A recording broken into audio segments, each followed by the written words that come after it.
میں بڑا دکھیارا ہوں. اللہ کے نبی کیا ہوا؟ کہا ہونا کیا ساری پاکستان کی دینی جماعتوں نے دعوت دے کر مجھے بلایا تھا اور جب میں یہاں آیا میرے استقبال کے لیے کوئی بھی نہیں پہنچا.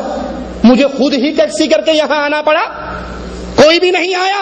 اب میں ناراض ہو کر جا رہا ہوں اور طاہر القادری صاحب اللہ کے نبی کے پاؤں میں بیٹھ کر رونے لگے, نہیں جانے دوں گا, نہیں جانے دوں گا, نہیں میں نے جانا ہے, میں نے جانا, اب نہیں جانے دوں گا, اللہ کے نبی معاف کر دیجئے, نہیں جانے دوں گا, مجھے بتائیے, مجھے آرڈر کیجئے, میں کیا کروں؟ کہا اچھا اگر تو میرا خادم بن جائے, اعوذ بوجہ اللہ العظیم, اگر تو میرا خادم بن جائے, ہوٹل کا کرایہ تیرے ذمے, ٹیکسی تیرے ذمے, واپسی مدینہ بائی ایئر کا ٹکٹ تیرے ذمے, تو یہاں سے ٹکٹ دے کے کس نے بھیجا تھا؟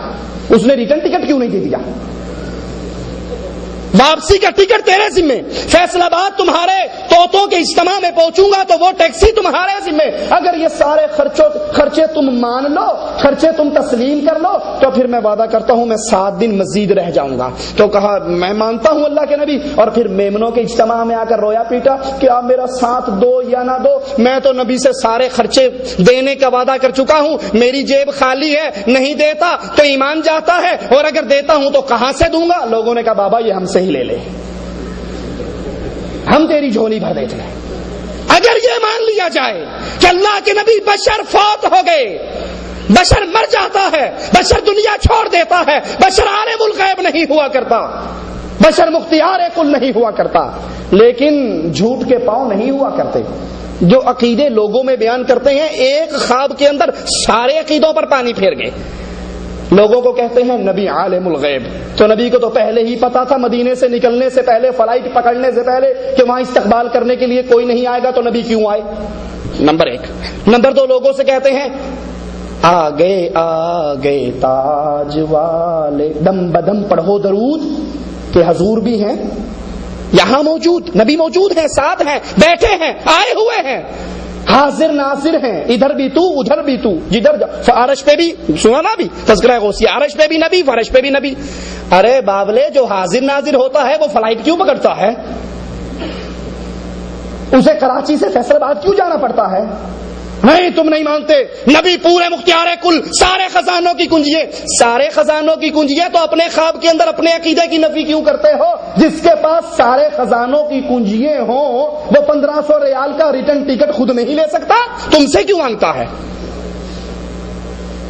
جو عقیدے امت کو تم دیتے ہو, اپنے خواب, اپنا ڈرامہ, اپنی جہنم بھرنے کے لیے, اسی عقیدوں کا تم انکار کیوں کر دیتے ہو؟ اگر یہ مان لیا جائے, نور من نور اللہ کہنے کی وجہ سنیے, اگر یہ مان لیا جائے کہ نبی بشر تھے تو ساری پنچکین کے شرک کی ختم ہو جائے گی. پیر سیفی انگلی کے اشارے کرتا ہے, کرنٹ مارتا ہے, اور لوگ لوٹ پوٹ ہو کے سجدوں میں گرتے ہیں.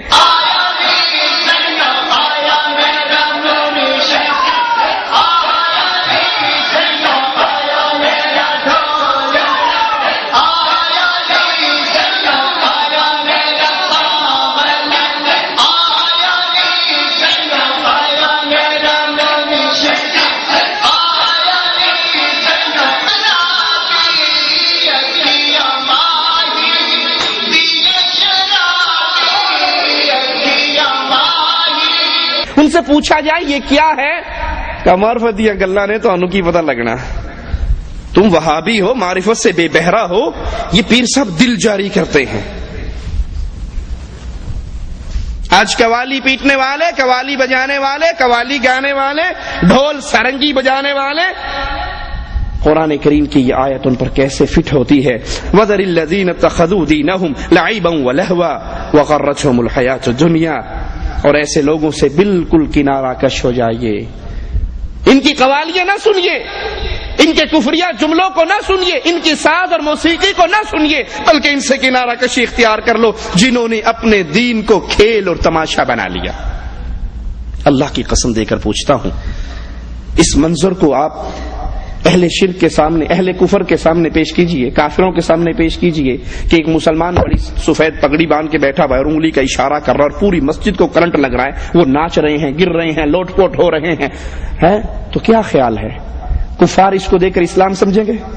کہیں گے یہ کیا کھیل تماشا ہے, اور وہ بھی اللہ کے گھر کے اندر. یہ کھیل تماشا نہیں ہے اور کیا ہے؟ سفید لمبی داڑیاں ہیں، طاہر القادری صاحب کی موجودگی میں بابے ہیں اور ناچ ناچ کے ان کا ایسی تیسی ہو رہی ہے، کوئی رکوع کی حالت میں ناچ رہا ہے، کوئی کھڑا ہو کے ناچ رہا ہے۔ کیا انڈین اداکار ناچیں گے، پاکستان کے اداکار ناچیں گے جو یہ مولوی مسجد میں ناچتے ہیں؟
کھیل تماشا نہیں ہے؟ کیا قوالی کے نام پر یہ کھیل تماشا مسلمانوں میں داخل نہیں کیا گیا؟ اور قرآن کہہ رہا ہے ان لوگوں سے کنارہ کشی اختیار کر لیجئے جنہوں نے اپنے دین کو کھیل تماشا بنا لیا۔ کھیل کے نام پر کھیلو، اسلام کے نام پر تو کھیل کو اسلام میں داخل نہ کرو، یہ کھیل تماشا ہے۔ پیر نوری بوری لاہور کی بہت بڑی سرکار ہے، اس میز سے لمبے تو ان کے بال ہی ہوں گے، ایک چٹیا ادھر چھٹتی ہے ایک چٹیا ادھر ہے، بیچارہ بالکل اینڈ ہوا 80 سال کا ہوگا، اس سے دھمال نہیں ڈالی جا سکتی، تو دو آدمی ادھر سے اس کے نیچے ہاتھ دیتے ہیں، دو ادھر سے اس کے نیچے ہاتھ دیتے ہیں، اس کو بڈھے کو زبردستی نچاتے ہیں، اور وہ بیٹھتے کہتا دھمال ڈالو، مولویوں مسجدوں سے نکلو دھمال ڈالو، سنی ہو تو دھمال ڈالو، شیعہ ہو تو دھمال ڈالو، وہابی ہو تو دھمال ڈالو، اور جو دھمال نہیں ڈالے گا اس کی نجات نہیں ہوگی۔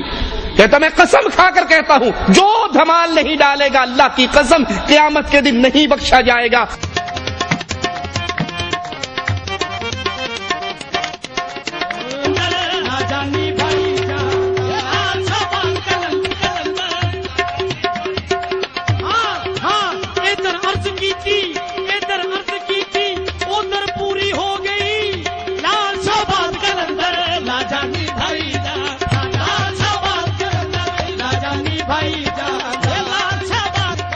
حضور فرماندے نے جڑا کمال نہیں پائے گا وہ بڑا بہن۔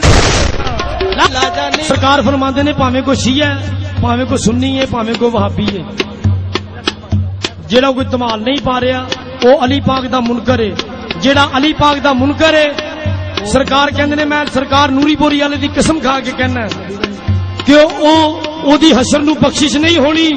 لال صاحب کہندے نے پاویں کوئی وہابی ہے، وہ سرکار دی ਧਮਾਲ نہیں پائے گا، وہ علی پاک دا منکر ہے، تے جڑا علی پاک دا منکر ہے وہی میں بھن اللہ کا واسطہ دے کر پوچھتا ہوں، اے اہل ایمان، اس ظالم کے اس کفریہ جملے پہ غور کرو، جو دھمال نہیں ڈالے گا قیامت کے دن نہیں بخشا جائے گا۔ اللہ کے گھر میں کھڑے ہو کر پوچھتا ہوں، کیا ابو بکر نے دھمال ڈالی؟ کیا عمر، عثمان و علی، طلحہ و زبیر